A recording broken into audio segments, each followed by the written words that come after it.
nisikilizeni Mbeya. Tunakuja kuzungumza hii barabara, tumepita hapa mwaka juzi tukiwa na Mbowe, wakati Mbowe ametoka gerezani ndio inafukuliwa. Leo ni miaka minne barabara iko hapa, na mlikuwa na kamtu hapa kanajipendekeza nini spika, kanatuonea hata barabara ya kwenda kwake hakuna. Spika gani wa hovyo kiasi hicho?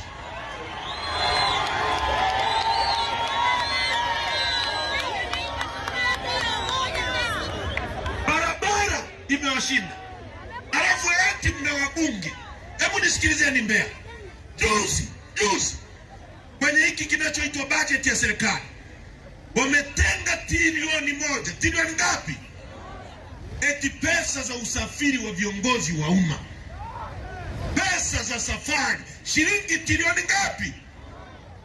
Sasa nikisema trilioni sio kama mnanielewa. Mimi ni mwalimu, tutaenda taratibu. Iko hivi, trilioni 1, sema trilioni 1 ni bilioni 1000. Sasa hiyo bilioni 1000 yenyewe mnaijua? Bilioni 1000 ambazo ndio zinakuwa trilioni 1. Bilioni 1000, trilioni 1 yake ni milioni 1000. Yaani hiyo bilioni 1 ni uhesabu shilingi 100, 200, 300 ziwe 10, 10, 20, 30, 100. Milioni 1, yaani uhesabu shilingi 1 mpaka ziwe laki. Laki 1, 2, 3 ziwe milioni. Milioni 1, 2, 3, 4, 5 ziwe 10. 10, 20, 30, 100, 100, 200, 300, 400, 500, 1000 ndio bilioni 1. Sasa hiyo bilioni 1 ambayo ina milioni 1000, hiyo bilioni 1 ili iwe trilioni ziwe nazo 1000.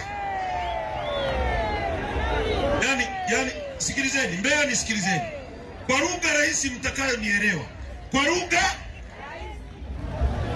yani tuko milioni 65. Milioni ngapi? Ukichukua trilioni 1, bwana afande, uingie na wewe darasani uelewe. Ukichukua trilioni 1 unagawia kila Mtanzania shilingi 14,500, ndio unamaliza hiyo trilioni 1. Kwa hiyo barabara ya kiwango cha juu kabisa hapa Mbeya, barabara ambazo zimejengwa na World Bank ni ngapi? Kuna vibarabara watakuwa waliwapa na gani, nataka muelewe vizuri. Mimi ni mwalimu.